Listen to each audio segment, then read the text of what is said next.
Alright guys, good afternoon. I'm getting ready to have to go to work here in a few minutes, but this came in the mail, and it's an adapter, or whatever you want to call it, that I ordered for this Savage Model 64, but you can see that I don't like the open sight being that close to the scope, and so I needed to raise it up a little bit, and so this was made to fit the dovetail on the 64, and there's some modifications that were made to it. There's an extra bolt put in there, but that'll raise that scope up a little bit and allow me to put the covers back on it. This is a Barska that I picked up at Walmart. It does have a lifetime warranty, and you know, it's not inexpensive. It was 27 bucks. But it's, you know, being a rimfire rifle, there's not a lot of recoil, so I don't expect to have any problems with it. So anyway, I'm going to get started and get this changed out, and I'll bring you back. Okay, as you can see, I've got the scope removed, and I'm fixing to remove the scope mounts from the dovetail on this rifle. And I am using that new gunsmith set that I bought that's put out by Winchester. It's got all the right size bits and things, and that's just the standard screwdriver bit that is used for the screws for the putting the ring halves together. So I'm going to get those off and get that rail on there and bring you back. Alright, I am now ready to put that new rail on, and I just got to get it unboxed. And again, there's the proper size. I learned that lesson the hard way with another scope that I had mounted. Memories. Alright, stay tuned. Alright, I've got that railing put on there, and now I'm fixing to put the rings on that and put the scope back on. So here we go. Okay, well, I'm back again, and that rail is too wide for the little scope rings that came with that Barska, because that Barska was made to actually fit that particular railing.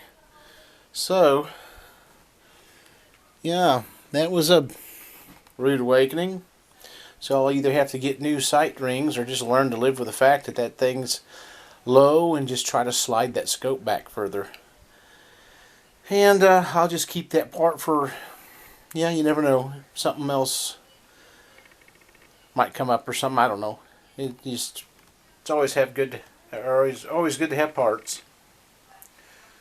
All right. See ya. Well, good Wednesday morning, everyone. I left off yesterday where I was trying to put the scope back on, and I thought about scrapping this whole video, but one of the things that I wanted to do with these videos is keep it real, and with good things, there's also bad things. And during my relentless pursuit of excellence, that got cross-threaded, and I thought, well, gee, maybe I can turn it a few more times and it'll straighten out. Yeah, no, it didn't. So I get to buy a new set of scope rings, so I can either A, get a set of scope rings for the dovetail, or find a set of scope rings to fit the picker basket rail. I think it's a I forget I forget the word. It's early. Anyway, I think what I might do is find the dovetail mounts, and if it works out, maybe find something that will allow me to use the iron sight on this rifle as well as that scope. But the scope rings that come with the Barska, yeah, don't use them. And it could be my fault, but you know, that's just weird how that happened. It would not go in straight, so I don't know.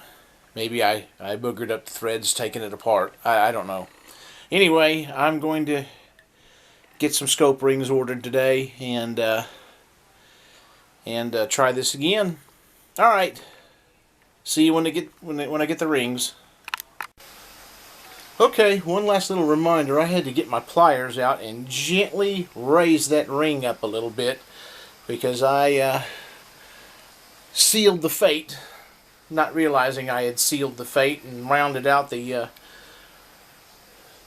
inside of that screw head. So I got the scope off without damaging it.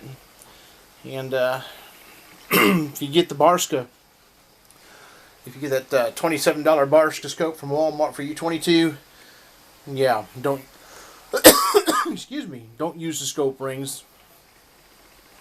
So I'm going to go ahead and use that rail, and I'm going to put that being the type of rail that it is. My memories is short. Now I don't even know where the package went to tell me. There it is, right there. And again, excuse the mess. Well, it's a Picatinny, I think it's how you pronounce it, adapter. I'll get it right one of these days. But I'm going to go ahead and use it. That way I can purchase a better set of rings to mount this scope with. Yeah, it's a $129 rifle, but, you know, you want to be able to hit a tin can with it. You don't want to put junk on it. And I probably have. Like I said, I don't know how good that scope's going to be. It might be just good enough. Anyway, when I get the rings in, I'll bring you back and we'll finish fixing this rifle. Stay tuned. All right, everyone, I'm back. I went to the local gun store that we got here in town, and I picked up this Leupold Rifleman set of mounting rings for the Picatinny rail, and keeping the money local, since some of our large corporations think that they can interfere in things that they shouldn't be. And I'm just saying, you know, I don't want to get political here, but you know, that First Amendment's pretty important, and you know, everybody, regardless of what your beliefs are, you should be able to be able to voice your opinion without getting banned. But I'm not going to go there. That's back to this, getting the scope rings. I'm going to install those and get the Barska. And I had a question on another video that I had out, and I forget the gentleman's name, but he was asking about that Barska. So I think I'll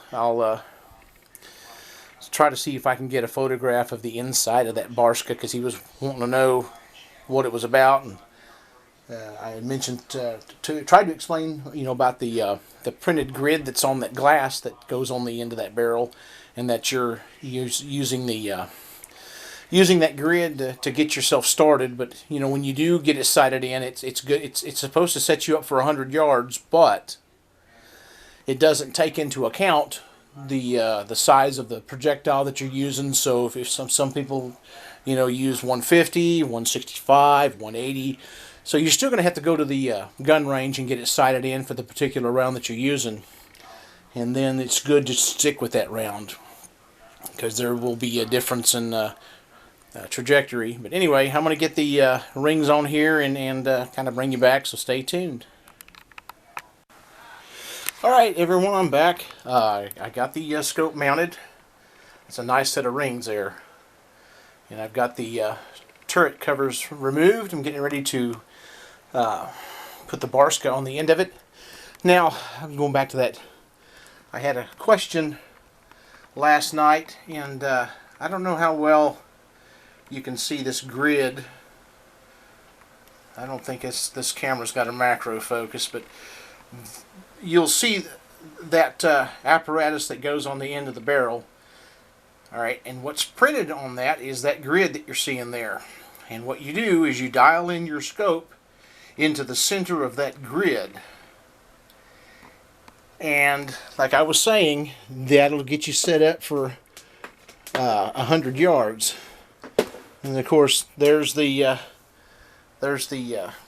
glass piece that goes on the end of the barrel. And then there's different doohickeys that go that attach to that thingy-majig, and then you slide it into the end of that barrel, and it's got it'll start off with 177, 22, and so on and so forth, all the way up to 50 caliber. Some rifles it works great on, others not so much. Like your AR platforms with the raised up scopes and stuff that they have, this isn't going to work. But on a rifle like this, so far I haven't had any issues with any rifle that I've used to sight in. But like I was saying, you know, you got different grain of bullets, so this gets you at the starting point, and you know, and then that starting point's 100 yards, and then you, of course, you got to take it to the range and shoot it to fine tune it and get it where you want it to go. Anyhow, I'm going to get all that hooked up, and I'll take a final little video segment. So if you stayed with me this long, hey, thanks, man, appreciate it. And take it a step further if you would, and subscribe. All right, I'll be right back. All right, I don't know if I can hold this steady or not, but this is kind of sort of what it's like. Ah, boy. There we go. Kinda. Alright, I don't want to cause a seizure, so anyway, that's what it's like looking down. Alright, man, that didn't take long at all. It wasn't off by much at all. So, we're dialed in for 100 yards. And, like I said, I just had to take it out and shoot it. Let me set my camera down here for a second.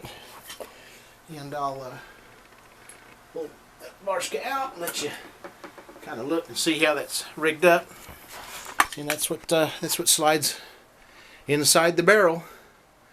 Line it up, and then of course inside that, let me see if I can get you to see that.